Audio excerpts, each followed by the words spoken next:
Hey guys, what's up? I'm live right now, coming to you. My face is on the screen. Also, Instagram is now officially live. Hi guys, welcome to the live stream. I surprised you and did Instagram too, because we don't half-ass anything. We whole-ass 3 things. So I am here today, obviously, to talk about my book. If you didn't know I was going to do that, you haven't been paying close enough attention.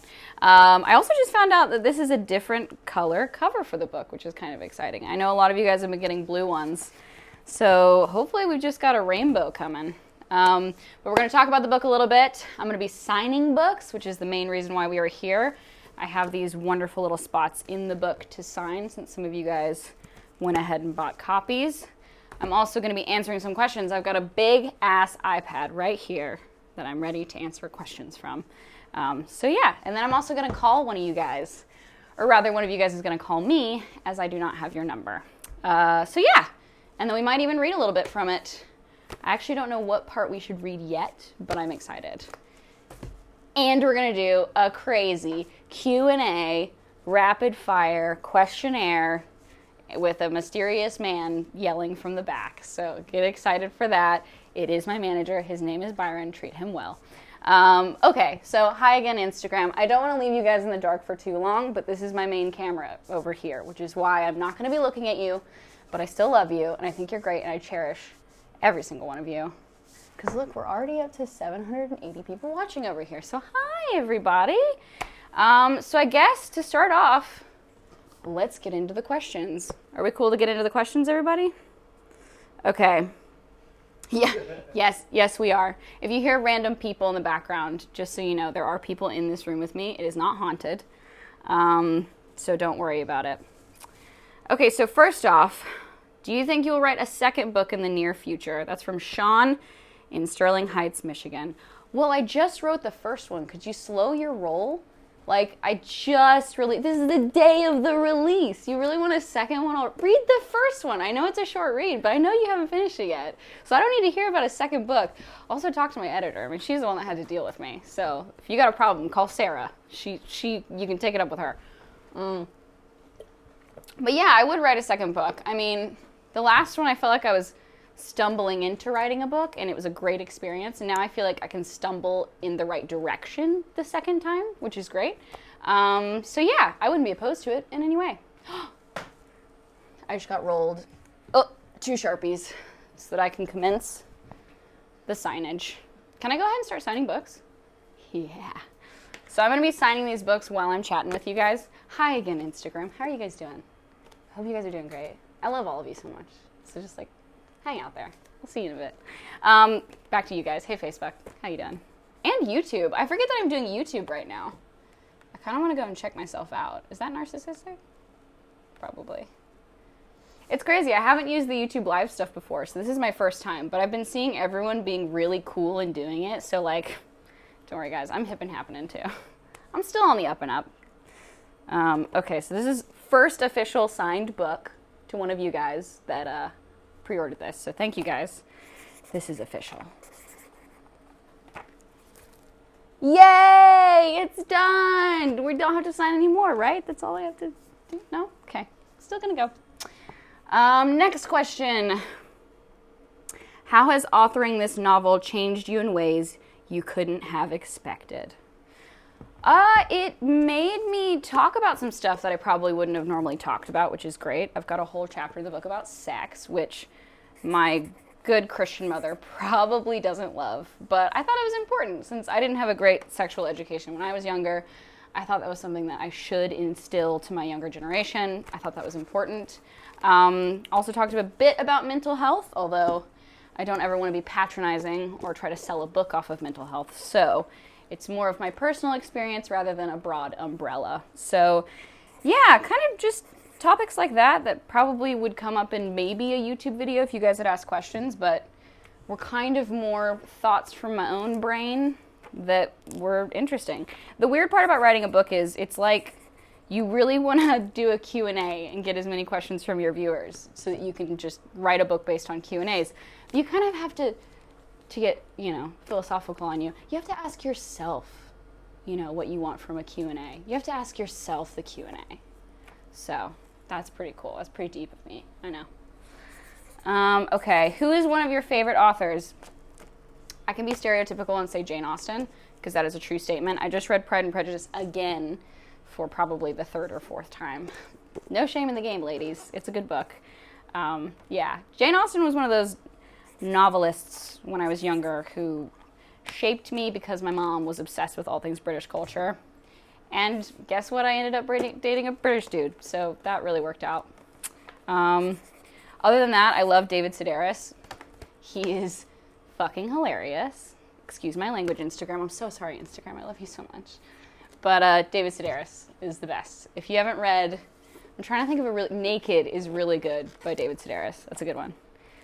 If you like really, really kind of cynical comedy, it's a good one.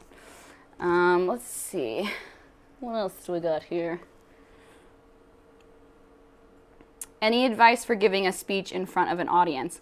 I'm sort of doing that right now to 3 different audiences. So the main thing I can say is avoid caffeine, which, nice. Avoid caffeine so you don't freak yourself out. And oddly enough, this is such a weird tip and it's only going to work for like people with glasses, but don't wear your glasses. If I can't see people, they don't exist. Like, I'm like, oh, I'm not nervous because you are not a person to me. You are a blob of color. So yeah, that's a pro tip if you're a nerdy person and you wear glasses all the time. Yeah, you can kind of trick yourself into not being scared of things. Also, just realize that everyone is nervous. That's one thing that really helped me. I had to do a speech class in high school, and you would think I'd be really good at it with my charismatic demeanor. But I was terrible at it. I would get up, and I would get sweaty and gross, and my teacher was really hot, too, so that didn't help. But every time I was just like, this next kid in front of me is sweating more than me, so I'm okay. Okay, let's see.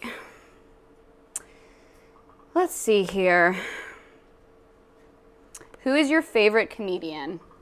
I just started watching Baskets, which is written, I think created and written by Louis C.K. and Zach Galifianakis.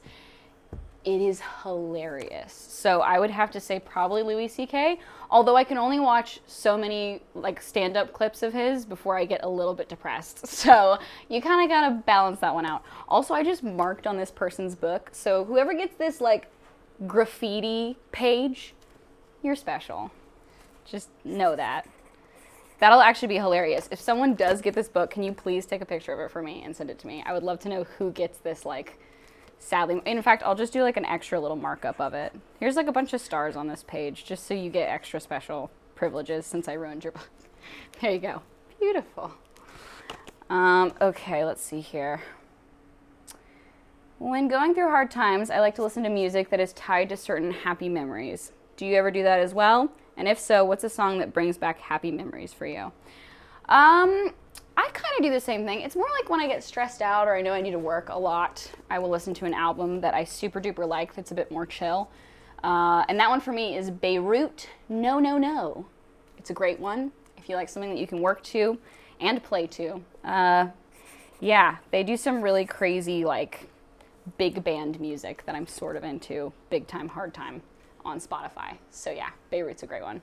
The band, and then No, No, No as the album.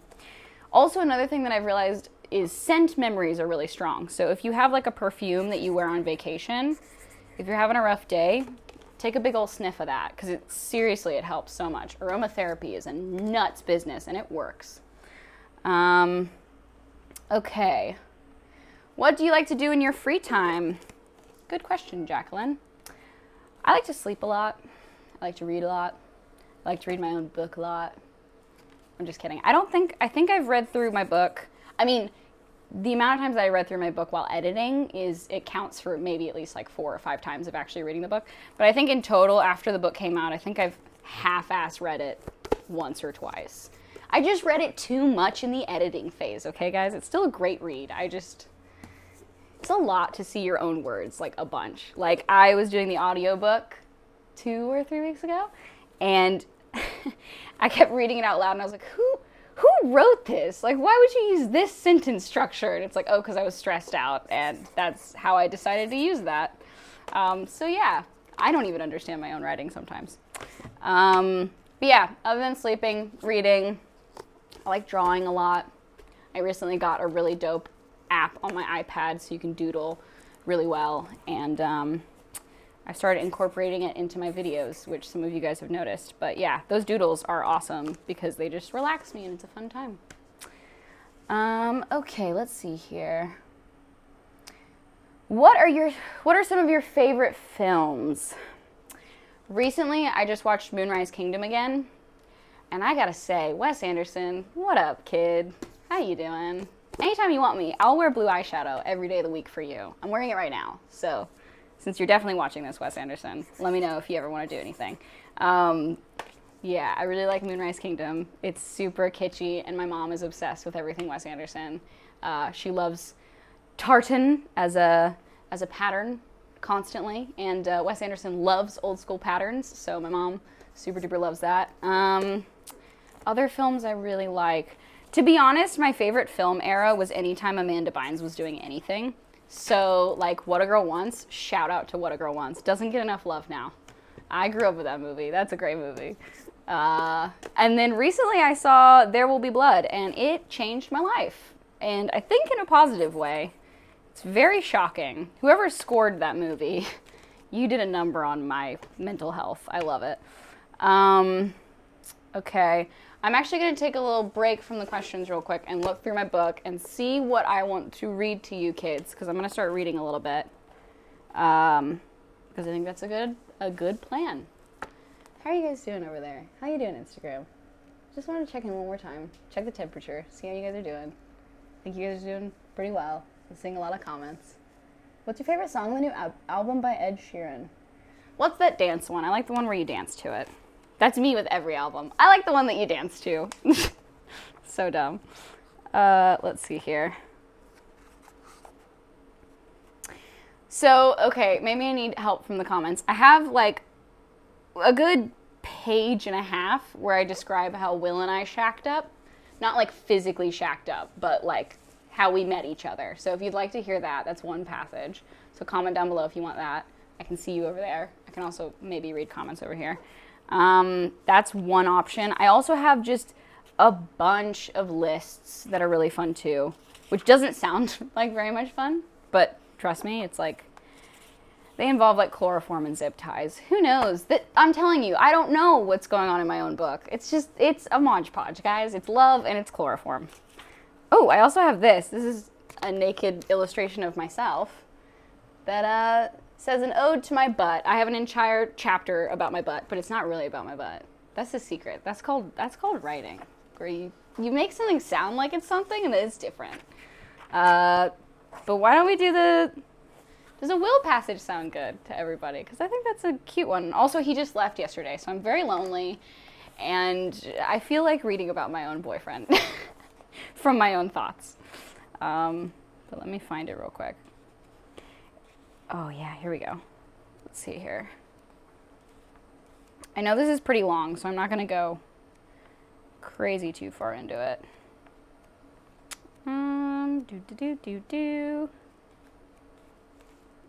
Oh yeah, here we go. Let's see here.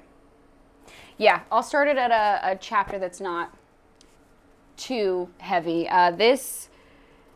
Basically, I talk about how I had just broken up with my longtime boyfriend from high school. So that's where this starts off. In fact, a lot of you guys actually knew him because he was on my YouTube channel. LOL. You can still find videos of it. LOL. But let's talk about my new boy, my new beau. That's better. Not even my new beau. I've been dating him for 2 years. It's not even new, but you know, still fun. Okay, so I'm gonna start reading from where I had just become single, and I had just gone on a date with a 31-year-old British man who drove a Porsche, and I was 19, and that's gross, and begin. During this bizarro period of semi-dates, I started noticing that one William Derbyshire had been tweeting at me. Millennials. He would randomly tell me I looked beautiful if I posted a selfie, or he would reply to a funny tweet of mine with a well-placed emoji. No big, I'm hilarious online. It wasn't a disturbing number of tweets, but being the extra sensitive narcissist that I am, I began to get creeped out. Not because anything he did warranted a to catch a predator moment, but because I hadn't ever had a guy online treat me as if I was worthy of praise like he did. He was outright. He didn't care that I wasn't responding. He kept sending me pleasantries and small flatteries. It was sort of cute, but also creepy to me, mainly because I had forgotten I had already met him. That's the part of the book that I probably should go back and explain. I met him in a drink line at VidCon. He was a tall, giraffe-like animal, beautiful, liquid pools of, liquids in his eyes. It was beautiful. He's a beautiful man. But either way, I met him in a drinks line. I completely fucking forgot that I met him. And so when I saw him on Twitter, I had no idea who he was. So that's where that begins. Okay, but he remembered me. Obviously, as you would, as a normal human being, you would remember someone else's face. Maybe I didn't have my glasses on. That's my excuse. Anytime he brings it up and holds it over me. That's my excuse. I had forgotten I had already met him. I'm the worst. I actually wrote that in the book. I'm the worst. I kept wondering who this mysterious man was. What did he sound like? How tall was he? My stupid brain didn't register that I already knew what he sounded and looked like.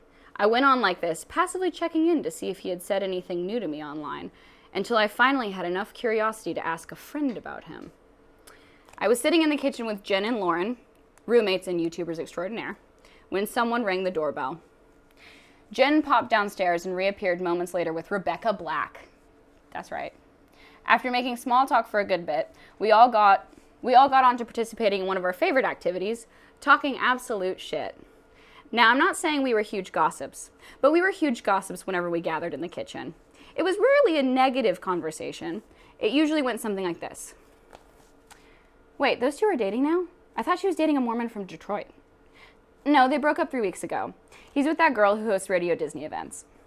Nothing overtly harmful was ever discussed during our sessions, but on this night in particular, I had some questions for Miss Black.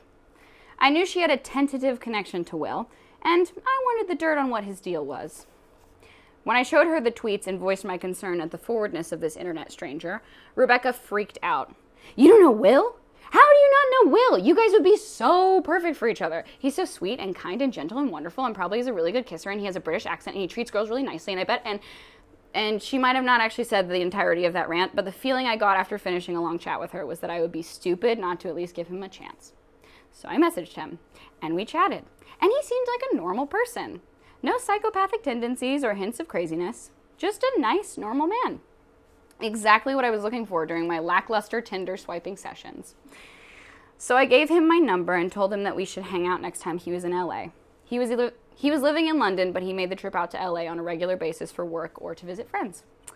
About a month after our chat conversation, I received a mysterious text message. All it said was, "Hey, it's Will. I'm going to be in town next week if you want to meet up." Smiley face. I replied, "Oh my God, Will, I haven't seen you in so long. It'll be so nice to see a hometown friend in Cali for once." Smiley face. I thought Will was a Will who I had grown up with in Arkansas. Hometown Will had a brother going to college in Malibu, and I assumed he would be a Will who would visit the West Coast occasionally. I had saved neither hometown nor London Will's number, and it was just a matter of time before that switch-up complicated things. Haha, what? Sorry, this is Will from London. LOL. Ha, this was embarrassing. I closed the message and pretended it didn't happen. So that's good. I didn't text him back. I told myself I would, but I didn't. I think I was a bit ashamed of looking like such an idiot, but I mainly didn't know if I was ready to hang out with this Will. I was still in my are these tears or shower water phase of relationship grief, and I wasn't sure if I could move on with my romantic life just yet. Ending a 3-year relationship was pretty tough, and this man was British and cute. I had convinced myself that rejection was inevitable. We would go on one date, I would act like a weirdo, and he wouldn't get that my whole thing is being a weirdo. So I went ice cold. I didn't reply to his message, and I'm pretty sure he thought my cell phone had self-destructed or something. He wrote me on Twitter later that week, reaffirming that he'd sent me a text and would be so happy if he could see me when I was in town. Being the impulsive people-pleaser I was, I said yes, hesitantly. Obviously, he didn't know what a melty, sobbing mess I was on the other side of that Twitter profile, and he set us up to have a coffee date on Melrose. How charming of him, damn it! Getting ready for the date, I cried. I cried when I picked out my outfit. I cried when I turned on my shower faucet. I cried when I washed the shampoo out of my hair. I cried when I toweled off. I cried when I texted him to cancel our date because I was crying so much. Will had already been at the coffee shop waiting for me for an hour. I know this now because he bitterly retold his side of the story after we'd been dating for about 4 months. Spoiler alert, we're dating. Ha! It's been 2 years. You should already know that. Okay. Will thought I was just a flighty turd after that, but he still had a crush. I think I stuck in the back of his head for a while since I was so damn hard to pin down. Such was the life of someone pining after an emotionally unavailable asshat like myself. Poor guy. Will and I easily could have met up that day and had coffee and talked to each other and laughed and then hugged goodbye and never dated each other ever again. I was in a weird place at the time, and so was he. Our timing wasn't great during coffee time, just like it wasn't great when we met in the drinks line. Beverages should have never been involved in the genesis of our relationship. It wasn't until January 2015 that we went on our first real date. Since June, we had been ships passing in the night, always just missing each other. It took 6 months for us to finally find a place that we could meet. It was also in a different country that was not my own, and I will say I paid for a very expensive Airbnb and a flight to go have a first date with him. So Will, if you're going to get bitter at me again for standing you up, I paid a lot of money to go on a first date with you. That's all I'm saying. Okay. I had rented out an apartment in London for 2 weeks at the beginning of January. My friend Kat had asked me months prior if I was down to go on a European excursion, and I, being the impulsive creature that I am, said yes. We ended up booking everything only a couple weeks before leaving. During this time, I was heavily Snapchatting and sliding into Will's DMs. After what Rebecca had said and what I had discovered when I finally checked out his YouTube, I knew Will to be an extremely interesting guy. The videos he produced on his channel were beautiful short films highlighting each element in his life. He would spend weeks on each one, carefully articulating his thoughts about the world while maintaining the goofy quirkiness that had instantly drawn me in. He didn't like being on camera, and there was something adorable about his awkwardness. One of the first videos of his that I ever watched was A Letter to My Future Wife. Like, stop it. Just stop. Stop it. It was during the last 5 seconds of that video, as I processed finally hearing his voice and looking through the glasses through which he saw the world, that I realized I needed to get up on Mr. Derbyshire, or I was making a huge mistake. I wanted to do more than text him. Occasionally about the new Game of Thrones episode. So we made a real date. I was going to be in London. He was picking me up at my rented apartment in West Hampstead. He had my address. This was the point of no return. Either I went on this date, or I would have to fake my own death. And that's where I'll end my passage reading. Cliffhanger, even though you know how it ends. Still a cliffhanger. You don't know how the date went. That's all I'm saying. Are we good to answer some more questions? Dope. Were you trying to tell me that on the iPad and I was just like absolutely ignoring you? I felt that vibe. I was like, I don't know. I hear some whispering over there. Okay, here we go. And if you like this story, you can get a signed copy of the book at ardenrosebook.com. We're still selling these books, so if you want a signed copy, I'm going to be signing them and selling them so that you guys can get your hands on one. ardenrosebook.com. Whoop, whoop. Okay, so now that you've heard that passage, let's get back to some more questions, because you guys asked me a lot of questions, and I'm going to do you justice. Don't worry. I'm also going to keep signing books, because I think I'm kind of behind on signing books. Okay. Let's see here. Let's see here.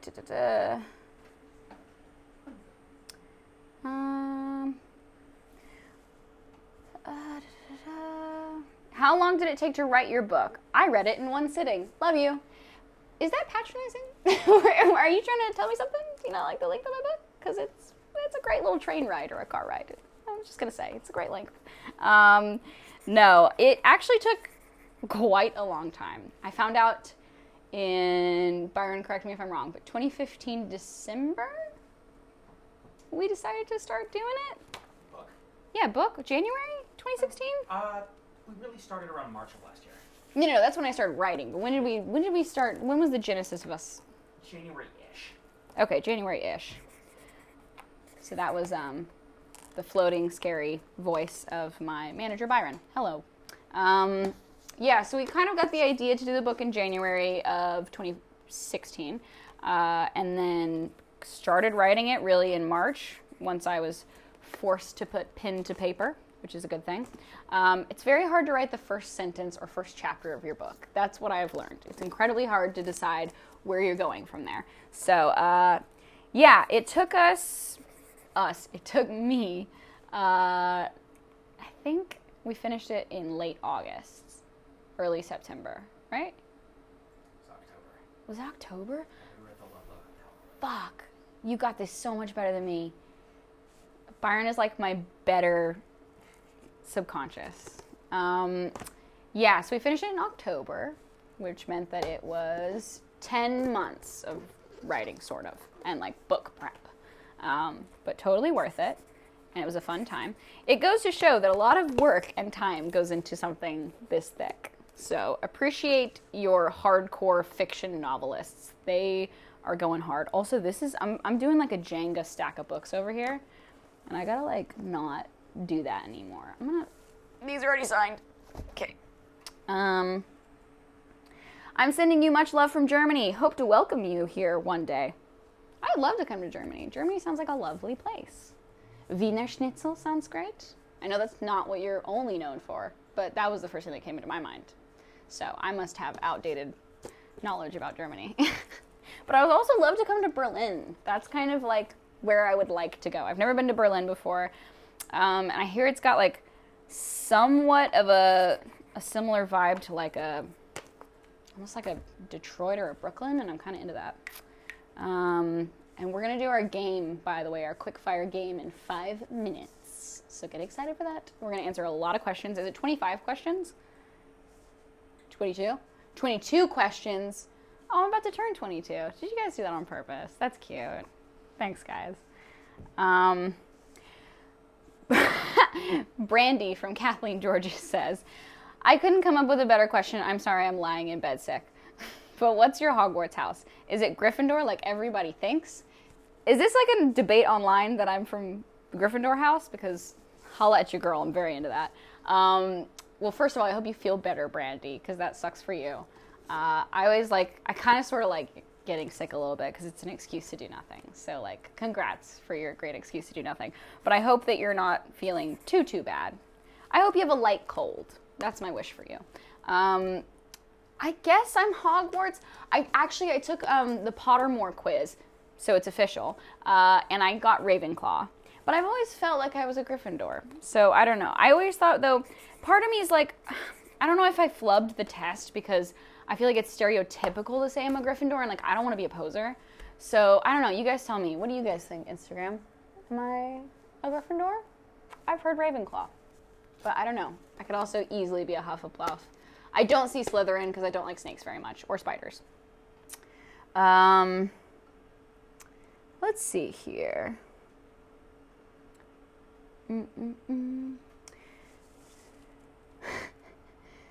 What? Someone asked me, someone said that my dad is their musical hero. My dad doesn't play any instruments, so I think you got me mixed up. If you weren't an actress, what would you want to do for a career? Well, I've talked about this in my last Q&A actually, but I really super duper was into dermatology when I was younger, which sounds so weird and like why, but not to dog on dermatologists. You guys do some great work. My mom is a redhead and she loves you guys because she has so many moles on her face. But either way, I loved the idea of being a dermatologist because I thought that the ultimate dream job ever, which might gross out most people, would be to pop pimples. That's what I was like, yeah, that's my calling in life. Like, Dr. Pimple Popper, watch out, I'm here. Which I realized later is more of an esthetician thing. You wouldn't go to a dermatologist just to, like, pop a rad zit.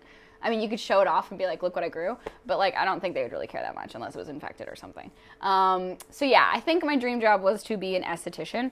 Although, as my mom pointed out over the weekend, I used to carry old school pocket encyclopedias of specific animals. Like, I had a freshwater fish guide that I put stickers all in, and it was like, my mom told me this weekend that it was like my safety blanket. Like, I wouldn't leave the house without my freshwater fish guide. So, I don't know what to tell you. I also asked for a cat encyclopedia, like a full rundown of all the different feline breeds for my 12th birthday. So, it hasn't left me. Still to this day, Still asking for encyclopedias. I actually have that encyclopedia in my apartment right now. It doesn't have a very robust chapter on munchkin cats, though, which is kind of sad.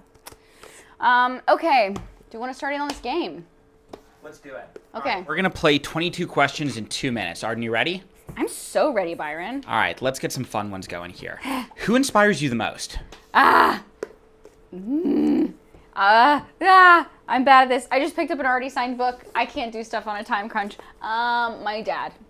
Who would you like to trade places with if you could? Ooh. TBH, Lily Collins, because she's already done all of her book press.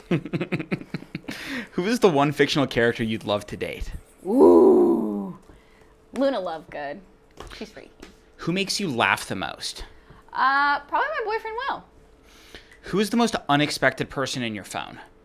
Oh, probably, I guess for most people it would be Jeremy Shada, who does the voice of Finn from Adventure Time.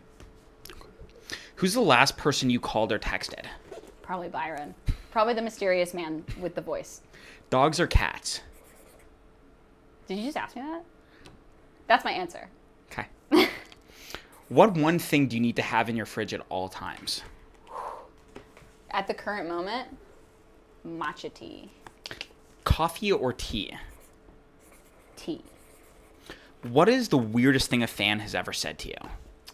I had a fan ask me to cut her hair multiple times. Like waited on several different corners, asking with scissors.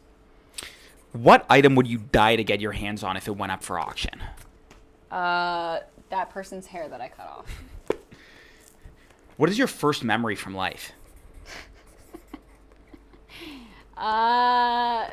Probably brightness and smells. I don't know if I had cognitive development when I had my first memories. What was your favorite movie as a kid? Ooh, that's easy. My Neighbor Totoro, because I really thought I was the character May. Orange juice or apple juice? Neither. It's too much sugar. Do you have any hidden talents? Do I have any hidden talents? I don't think so. I can cross my eyes in a really weird way. Where do you see yourself in 10 years? On the side of the road. Where do you want to go that you've never been? Ooh. If I'm going to be really bougie, I want to go to Bora Bora right now. Where would you spend retirement? Bora Bora. How do you take your coffee? Bora Bora. No, I'm kidding. Black. To be or not to be? That is the question. Oh. Are you an adult yet? Hell nah. Well, I think I am. I don't know. I'm almost. All right, that's 22 questions. Did I really just do that? Yeah. Hell yeah. Killing it. Thank you, Mysterious Man. There we go. I've signed so many books, guys. I have like 3 separate stacks. I actually don't know. What's this one doing? That one's not signed. It's a miracle. There we go. Thank you, Byron, for those lovely questions. I hope I satiated you and everyone else in the audience. I guess we can get back to some regular questions. How much more time do we have? Do we have a good bit? Oh, sweet. Okay, so we got some time. Cool. I'm going to keep on keeping on. Don't forget, you can buy these books. I know we've mentioned this before, but if you want a signed copy, ardenrosebook.com. That's where you can go. And wait, do we have a phone call? Do we have a phone call from the audience? I've always wanted to say that. It's like a very game show thing to say. We're going to take a phone call from one of you guys, and it's going to be an exciting time. And I'm going to put you on the spot, so you better be an extrovert. It's going to be a good time. But yeah, if you do want to buy one of these, you totally can. They're still up. I know that we have done like a million different pre-order things. We did the posters. We've done some really fun stuff. But these guys also have red binding on them, which is unique to me. So yeah. There's also the baby blue. I don't know how many of those are shipping out. I didn't even know that was happening. So it's a color roulette. Have fun. All right. So if I pull to the top, does this all refresh?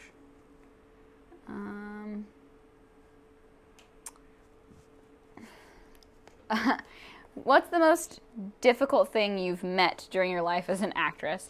I've really only done a couple big projects, and but on the second day of guidance, they made me do my first ever crying scene on the second day of set.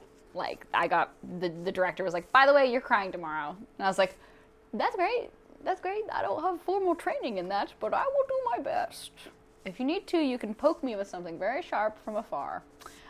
So yeah, that was really fun. It actually ended up being one of my favorite scenes, although I kept sliding down the wall and revealing most of my ass. So it kind of ruined the moment of me crying hysterically because you could just see my ass. So that was an interesting scene to do. But as I've realized with most things, you just can't take yourself seriously or you will end up being disappointed in life.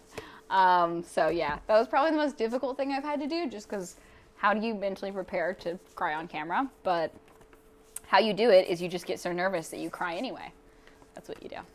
There's a pro tip. Let's see here. Will you ever come to Lithuania? Invite me in, please. Are Lithuanian rules the same thing as vampire rules? Like I can't come to your house unless you invite me in? Maybe that's the problem. You have to invite me first. Do you have a quote or philosophy you live by? Yas Queen. I talked about this also in my Q&A recently, but I have been reading this book called The Undoing Project that I've kind of been chipping away at, and I love it, and it's about 2 Israeli philosophers. Really good stuff. To be honest, it's a very engaging read. I do enjoy it greatly. But one thing that one of them said was kind of rang true to me, because I have a boyfriend who gets very nervous and anxious about a lot of different things, and I do too. And he said, if you're worried about something, you live that fear twice. You live it before it happens, and you live it during the event. So why worry about it at all? Because then you're just going to make yourself doubly frustrated. And I really like that, because it's so hard to tell yourself not to worry about things. But if you know it has a benefit to you to just like shut it down, then it helps me, because I'm like, this is stupid. I'm literally just making myself miserable like twofold. Why would you do that to yourself? So yeah, don't live your worries twice. It's not worth it. Let's see here. I'm going to go to the top of this page, get some fresh questions. I actually don't know if this is refreshing. Now that you've written a book, what goal would you like to achieve next? How about a second book? No, I'm kidding. We already answered that question. I would love to do a second book. But I think the next goal is to release Let's Learn Japanese. That's the show that we worked on last week, and I'm very excited about that. That's coming out on my YouTube channel over the summer.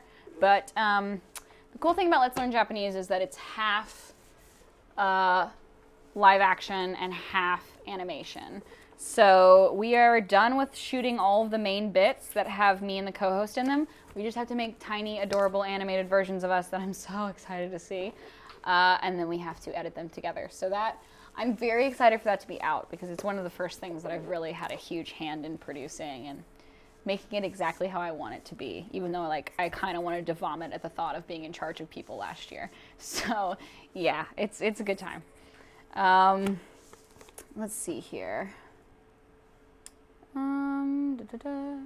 What was your favorite thing about writing your novel? I think my favorite thing was that it was one of those things where when I was younger, I always liked writing, because I think I'm one of those people that just has to constantly be like doing things or writing things or talking about something. Like if I stall out or I stop, I feel like I'm not like myself. I like to be always actively doing stuff. So writing a book was just kind of like having a stream of consciousness all the time that I could just like pour into. And that was really awesome, because, you know, if I had something that I was kind of like irritated about or whatever, I would write about it, which also is a very good therapy technique. Keep a daily journal. That's a great thing to do, because it can keep you calm and make you not overreact to things. You like, once you see your like pitiful like problems in your life written on pages, you're like, oh, like if I read my 16-year-old journal right now, which I actually did when I went home, it was like someone had died in my family when a guy looked at me the wrong way in class. And he probably was just like picking his nose and I caught him. So he was looking at me like, did I do something? Like, seriously, just write out what you're feeling and you'll realize how good you got it. You know what I mean? But no, yeah, I think I liked being able to have a place where I could just pour out my thoughts. And that's obviously how the book came to be. It's a lot of just stream of consciousness with like a bit of direction. So So far, what have you learned from 2017? I so badly want to say something political, but I'm not going to. What have I learned from 2017? I've learned that things can get busy very quickly and that you just have to roll with it. I think 2017 is my year of rolling with it. And I'm cool with that, clearly, because I'm rolling with it. See, it's cyclical.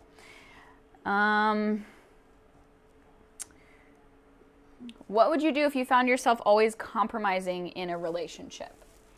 If it's a friendship, cut it out. Shut it down. I'm very ruthless when it comes to my friendships because I didn't have a lot of girlfriends when I was younger, or guy friends, to be honest. I was actually telling a story the other day about how I was over at my ex-boyfriend's house in high school. And you know how, like, teenage boys, they just neg each other. They're always just, like, irritating. They neg each other. I got a lot of that because I was the only girl in the group. And also, like, I didn't have any girlfriends. So I just had to roll with the negging. And one time, one of his friends took it too far. And I was ragging on him for being short or something stupid that he couldn't fix because I'm an idiot. And he hit me in my sore spot, which was, well, at least I have friends, which is not cool to say to anyone who is lonely in high school. That is a very triggering sentence. And yeah, it was kind of like it was a wake-up call that I wasn't letting a lot of people in my life because obviously I felt jaded by past friendships. Because I did compromise a lot. I was always the kid that would say yes to anything, and that puts you in a lot of situations where you would love to say no so badly.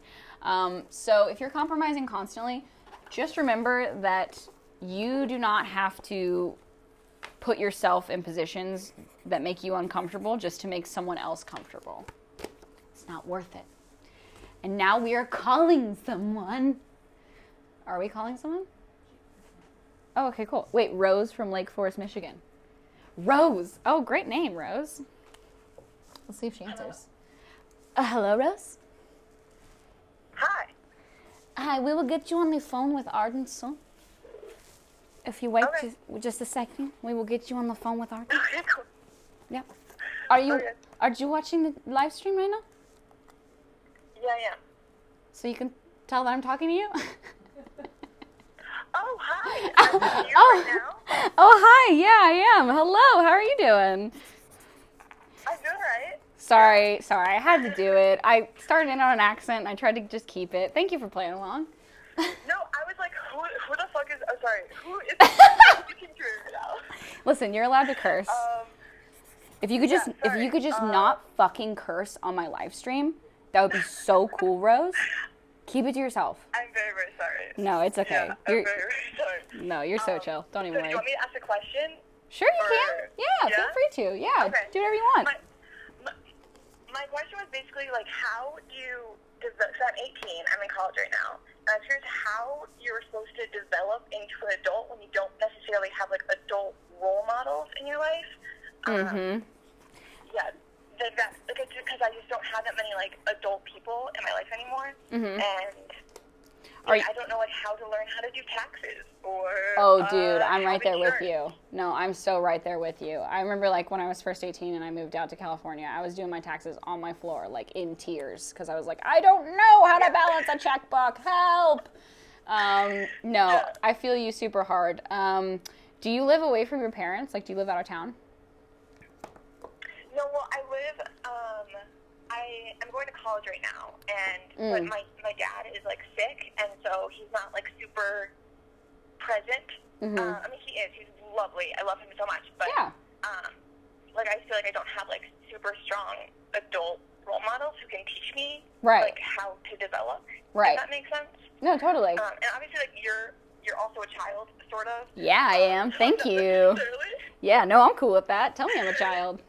Yeah. Yeah. Well, I mean, first of all, just you being on your own and, like, dealing with shit like you're doing right now, you're, like, already doing the adulting thing. Because the moment, like, someone can't handle something for you and you have to take responsibility for things, that's like adulting 101. It's just doing the shit that you don't necessarily want to do or don't know how to do and putting yourself in uncomfortable positions that teach you things along the way.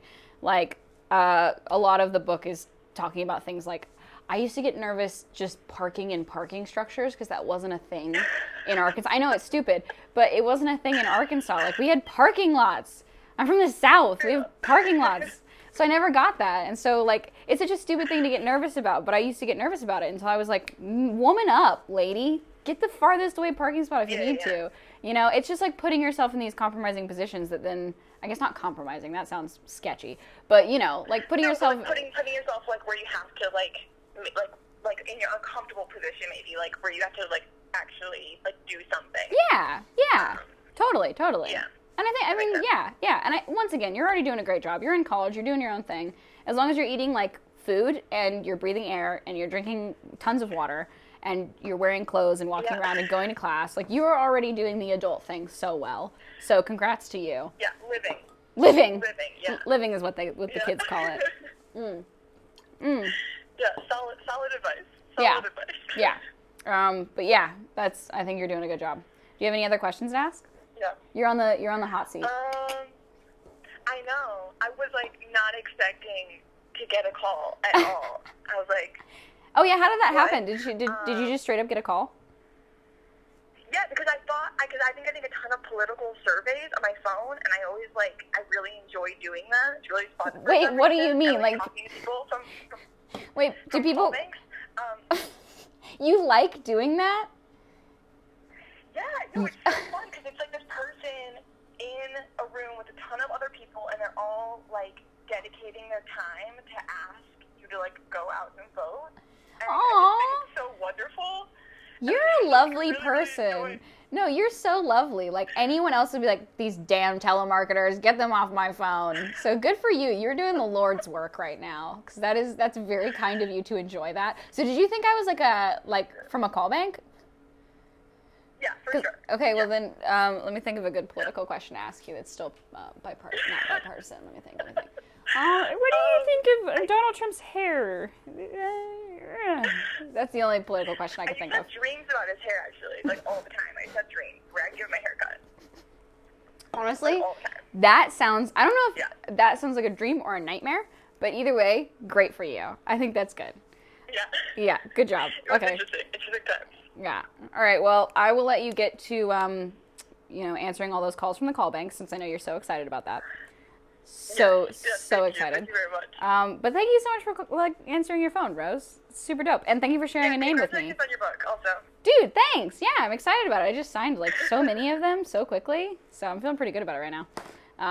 But enjoy your day. Okay. And I will talk to you later. Okay. Bye-bye. All right. Bye. Thanks, Rose. You guys are awesome. That was really fun. Also, she's really dope. Like, who actually likes answering those? Like, I am the first person to hang up on someone if that happens. So thank you for doing... isn't that like a thing, like, for any negative action, there's always someone doing a positive action on the other side? Thank you for evening me out, Rose. You're so amazing for doing that for me. Do you want your phone back? I'm going to keep it. This is mine now. Okay, so let's go back to some questions. I think, actually, these have stopped refreshing. Should I refresh the page? Yeah, try. Yeah? Think they work? Let's see. Watch me screw the whole thing up. Oh, no. Nothing's coming up. Maybe it's at the bottom? Oh, here we go. Okay, we got some stuff. Emma from Dundee in the UK asked me, was there ever a point where you felt something was too personal to put in the book, but you put it in anyways because you felt it was important to talk about? Absolutely. I think part of me was really dumb in that I started writing the book and got very, like, emotional. Like, I read a whole chapter about how my dad is my hero, and he does not know that chapter is in the book. Like, he just doesn't know it. So, like, and he's so lovely, and he's not going to be like, why'd you put me in the book? He's going to be like, thank you for putting me in the book. But at the same time, I was kind of nervous about it because I was like, oh, I don't know how he's going to take that. Like, is that a weird thing for me to do? But I think more people need to be comfortable with emotional honesty because then it makes conversation so much easier when things get serious. So, yeah, I guess I'm glad I let the uncomfortable stuff stay because otherwise I think my book would not be what it is, which is honest and real and raw. and not heavily edited, which is what I wanted. So, yeah.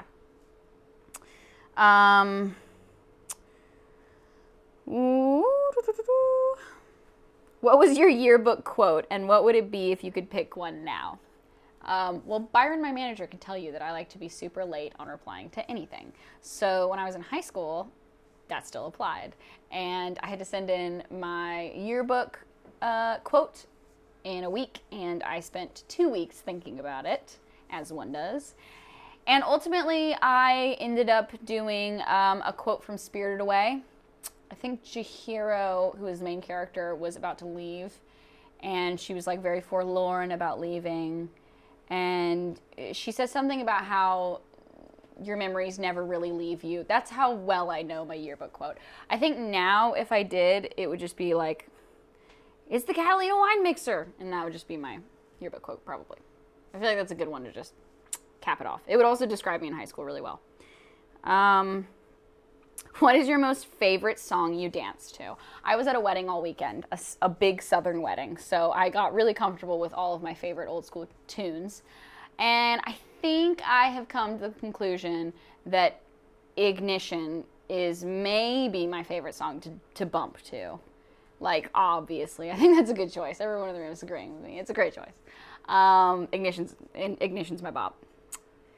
This has been a question that I've been getting so much on my social media, and I'm just going to answer it one more time. Someone asked me, do you think pineapple goes on pizza? Technically, anything goes on pizza. Pizza is a vehicle for another flavor, and most of that flavor is cheese and sauces, but it can be anything. Hence the reason why black olives got involved. I never asked for that, but someone did it, and someone likes it. Not me. Same thing with sardines. You can put anything on pizza. That's what I've learned. And I understand the concept behind pineapple on pizza. I'm about to get passionate about this, y'all, so save it. But yeah, I'm cool with it. Like, I get it. I get the salty and sweet thing. The one thing I cannot come to terms with the pineapple on the pizza thing, though, is I don't want a soggy sugar lump on my delicious crusty crust, because it's going to seep down, it's going to sog up my crust, and that's what I'm not about. So if there was a way to keep that, maybe thinly sliced pineapple would work, but it's always chunky. So that's my thoughts on pineapple pizza, since that was the most pertinent question that I could answer on here. Makes sense to me. Let's see here. How did you deal with the very first blank page when you first started writing, and how did you feel when you wrote your last sentence/word and finished the book? Would you write again? If yes, about what? And if not, why not? First page is kind of like jumping off of a cliff and hoping that there aren't rocks in the water beneath you. You're just really hoping that what you're writing is not utter crap and that it's something that can turn into a full-fledged book. Fortunately, mine did turn into a full-fledged book, but I definitely rewrote that first page probably 5 or 6 times before anyone saw it. So that was stressful in itself. But once you get rolling, it's therapeutic. Like, it's enjoyable to write. Although a lot of people would say that it's also like mind-numbingly scary to write, it's also very, very fun to write. I think knowing that people are going to read it is the scary part, because you want to censor yourself, but keeping uncensored is the part that makes your writing worth reading. So that's kind of my thoughts on that. And how I felt when I finished the last word or sentence, it was weird, because it's not like my book caps off on like a "the end" note. It's more like, we've talked about some fun stuff in the beginning, we've gotten a little serious, we had some fun again, maybe we got serious again, and now it's time to leave you with that last moment. And it felt weird, because it was something where I was like, I could keep writing this. Like, this could be a bigger book. But I thought that the length did itself justice. I felt like this was a good length for anyone who's a bit younger that just needs like a bit of help. I thought this was like a good digestible amount, and I didn't want to overwhelm anyone with my thoughts. That's what a second book is for, guys. So would I write again? Yeah, I think I would. We've answered that kind of a couple times today, but yeah, I think I would. And then, yeah, I guess I would write about a similar thing. Maybe it's not almost adulting. Maybe it's like, hey, I'm kind of adulting now. It's a bit more of an assured adulting, but it's not fully there yet. It's like, wow, I can see it. My grandma used to say, you're not at the end of the world, but you can see it from where you're standing. And yeah, that's my version of adulting. I can see adulting, but I'm not there yet.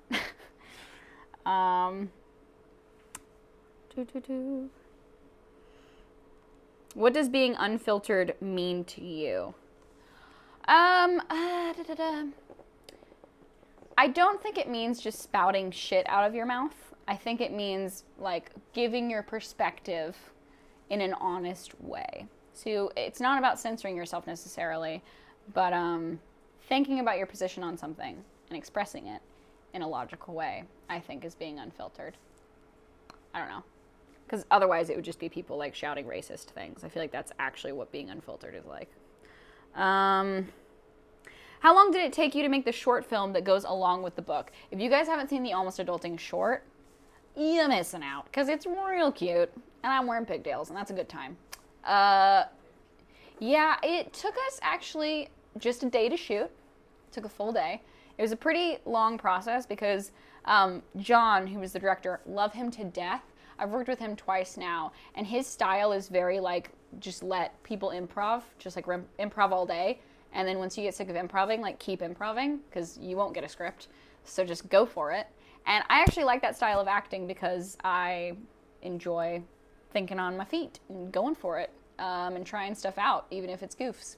And so it took us a day because there was a lot of improving. And the shots were very technical for what we were improving. So, yeah, that last scene where we throw the book in the trash, classic. Classic way to sell a book on YouTube. That last scene took us probably an hour and a half or two. Yeah, probably an hour and a half or an hour to film. Just me throwing that away. Because there was a guy that was standing right behind us that really wanted to be in whatever we were shooting. And I really wanted to turn around and be like, dude, it's a YouTube thing.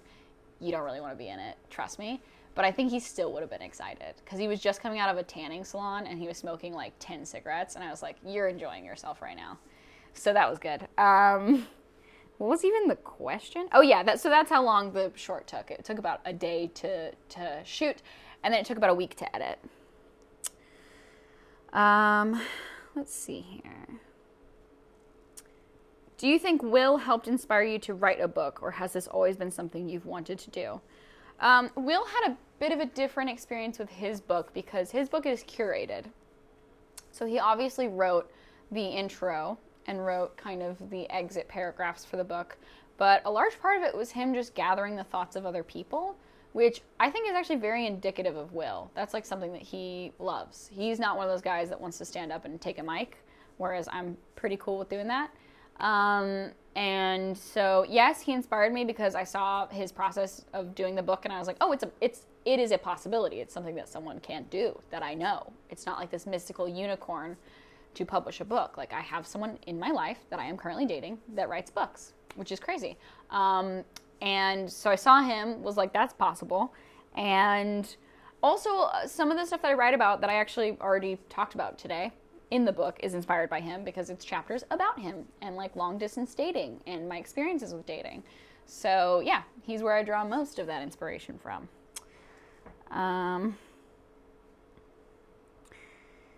What is your advice for young women struggling with self-esteem issues due to society's overwhelming high standards? How can we remember that we are enough?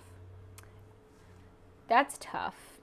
I come from Arkansas where most of the time ladies are very self-contained, and living in LA, that is kind of the opposite. You're allowed to be like a beautiful flower that just does whatever it wants and like puts its nipples out, which is cool. And maybe my favorite thing about LA is I don't have to wear a bra all the time. I'm not wearing one now. Ha! Ha, Mom. Just kidding. I love my mom. Why am I ragging on my mom so much? Yeah, I think the big thing that you have to remember is that everyone's perspectives of judgment are not your own. Like, you don't have to take in any of that kind of like gross energy that someone else gives out.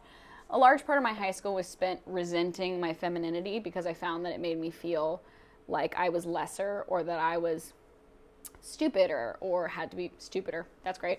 Like I had to be quieter around men. Like that was my role, was to be like the cute one in the corner rather than the one that was outspoken. And I realized that was just stupid. Like, I'm selfish and I'm narcissistic and like, I want to put my thoughts out there and I don't care who thinks negatively of that. And I follow a lot of younger girls than me that just like put themselves out there in a way that I would have never thought to when I was younger. Like, there's this girl on Instagram, shout out to you if you're watching right now, Bitchy Spice. You dope. You post the hottest ass pics in the best kind of way.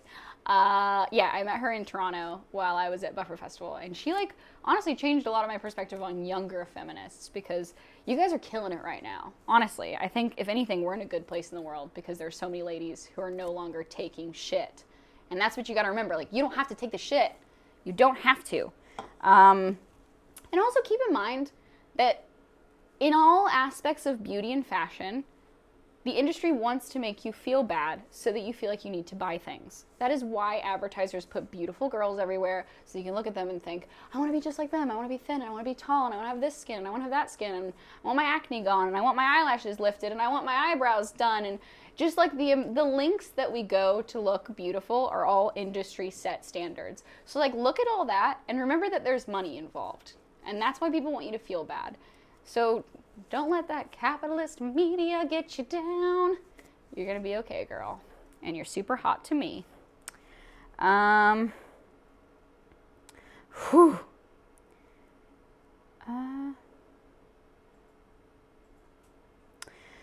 What are your feelings right now about having something you worked so hard on finally be out in the world for others to read?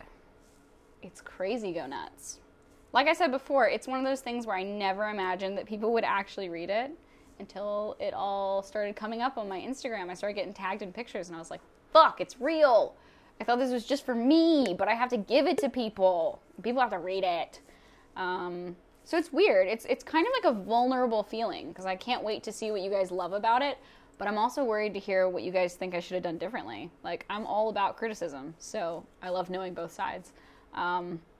But no, I think my biggest thing was that I was worried that I was going to get criticized for a lot of things. I mean, I talk about a lot of deeper issues of myself, and I'm putting myself, I'm like Mr. Krabs when he loses his shell.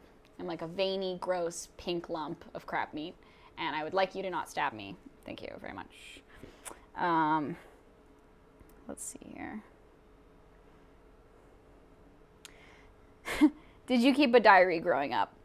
I did. I was one of those people that always bought notebooks, even though I always had too many notebooks on hand.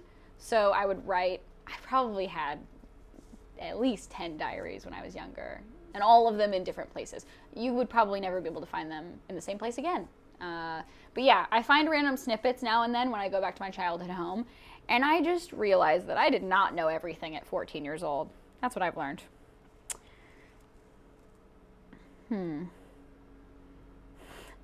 What is your secret to everlasting beauty?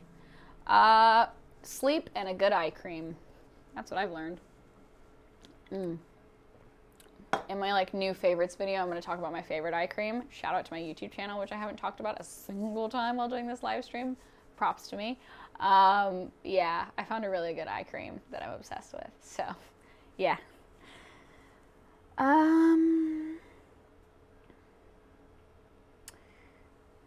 How do you find fulfillment in life? I don't know. When you find out, let me know. I would love to know. I'm always hungry for something new.